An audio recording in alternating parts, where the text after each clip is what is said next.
What is up, guys? I'm back on this 242 Yamaha.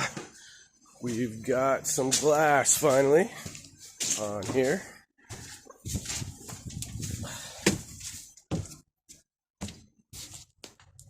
Oh, nice fiber.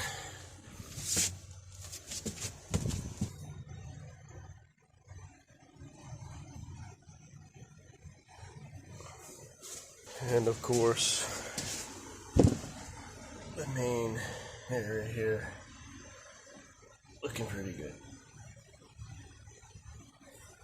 Just want to give a quick update.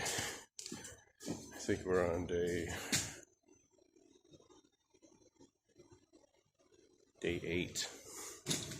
So the glass on finally. Once that dries, I can do a little bit of grinding and fairing, some filler on there, fair that, gel coat. I'm almost done. Thanks again for watching.